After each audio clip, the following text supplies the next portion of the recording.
একটা প্রতিষ্ঠিত ছেলের হাতটা ধরা যতটা সহজ, একটা বেকার ছেলের হাতটা ধরা অতটা সহজ না।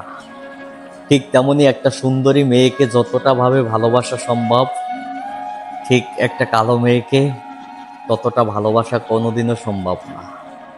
মানুষ যতই বলুক না কেন আমি মন দেখে ভালোবাসি, কিন্তু সত্যিকার অর্থে কখনোই এটা না। মানুষ ভালোবাসে প্রতিষ্ঠিত মানুষকে, মানুষ ভালোবাসে সুন্দরী মানুষকে। আমরা সুন্দরীর পূজারী হয়ে দাঁড়াই। একটা কালো মেয়ে বুঝতে পারে যে তার জীবনে কতটা কষ্ট। একটা কালো মেয়ের যখন বিয়ের প্রস্তাব আসে, বারবার যখন প্রস্তাব বিচ্ছিন্ন হয়ে যায়, তখন ওই মেয়েটা বুঝতে পারে আসলে জীবনটা বড় কষ্টের। কতটা কষ্টকর ওই মেয়েটার জীবনটা, সেটা ওই মেয়েটাই বুঝতে পারে। তার ফ্যামিলির কথা, তার আশেপাশের মানুষের কথা শুনতে হয় ওই মেয়েটা। আসলে আমরা মূলত সুন্দরীর পূজারী হয়ে দাঁড়াই। যতই না বলি না কেন আমরা মন দেখে ভালোবাসি, বাস্তবে আসলে আমরা মন দেখে কেউই ভালোবাসি না। সবাই স্বার্থের বিনিময়ে ভালোবাসি। মনে করেন যে আজকে আপনি একটা সুন্দরী মানুষকে ভালোবাসেন, একটা সুন্দরী মেয়েকে ভালোবাসেন, কালকে ওই সুন্দরী মেয়ের চেহারায় এসিড করে দেখুক, কালকে ওই প্রেমিক খবরও নিবে না।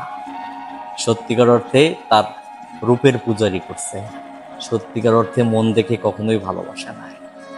ঠিক তেমনই একটা বেকার ছেলে, আপনি যখন ওর পকেটে টাকা থাকবে, বন্ধু বান্ধব সবার অভাব থাকবে না। যখন ওই ছেলেটার পকেটটা ফাঁকা হয়ে যাবে, তখন আশেপাশে তার একটা বন্ধু বান্ধবও খুঁজে পাওয়া যাবে না। একটা আশেপাশে তার ভালো একটা বন্ধু কিংবা কাছের মানুষগুলোও খুঁজে পাওয়া যাবে না।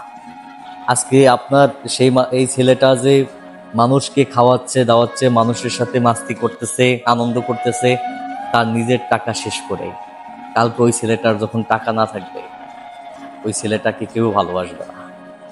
আসলে ওই ছেলেটা যখন বেকার হয়ে যাবে, কিংবা আজকে একটা বড় চাকরি করতেছে, কালকে সে চাকরিটা হারিয়ে ফেললো, চাকরি থাকাকালীন অবস্থায় যারা পাশে থাকছে, খুব সান্ত্বনা দিচ্ছে, ভালোবাসি ভালোবাসি এটা বলে, যখন চাকরিটা চলে যাবে, বেকার হয়ে যাবে, তখন দেখবেন আশেপাশে একটা মানুষও খুঁজে পাওয়া যাবে না। ঠিক তেমনই একটা মেয়ে যখন ডিভোর্স হয়ে যায়, তখন সেই মেয়েটা চাইলেই তার ফ্যামিলির কাছেও ভালো হতে পারে না। ওই মেয়েটার কতটা কষ্ট সেটা ওই মেয়েটাই বুঝতে পারে। ওই মেয়েটাও আশেপাশে গ্রামগঞ্জের মানুষের কথা শুনতে শুনতে একটা সময় মেয়েটা নিস্তব্ধ হয়ে যায়। মেয়েটার জীবনটা একসময় দুঃখে দুঃখে নিজে শেষ করে দেয়। কারণ হচ্ছে আমরা আসলেই সত্যিকার অর্থে মানুষগুলো এমনই হয়ে গেছি, প্রতিষ্ঠিত মানুষেরকে ভালোবাসি এবং সুন্দরী মানুষকে ভালোবাসি। চাইলে একটা কালো মেয়েকে আমরা ভালোবাসতে জানি না, ভালোবাসতে পারি না, কারণ ওই যে আমরা সুন্দরীর পূজারী, আমরা প্রতিষ্ঠিতের পূজারী। স্বার্থ ছাড়া কোনো ব্যক্তি ভালোবাসে না। তাই আমি একটা কথাই বলি, যে মানুষকে ভালোবাসবেন দেখে শুনে ভালোবাসেন। যারা আপনাকে সত্যিকার অর্থে ভালোবাসে, সত্যিকার অর্থে আপনাকে চায়, তাদেরকে আপনি ভালোবাসেন, তাদের হাতটা শক্ত করে ধরে রাখেন। এমন কোনো মানুষকে ভালোবাসেন না যে বিপদের দিনে আপনার ছেড়ে চলে যায়।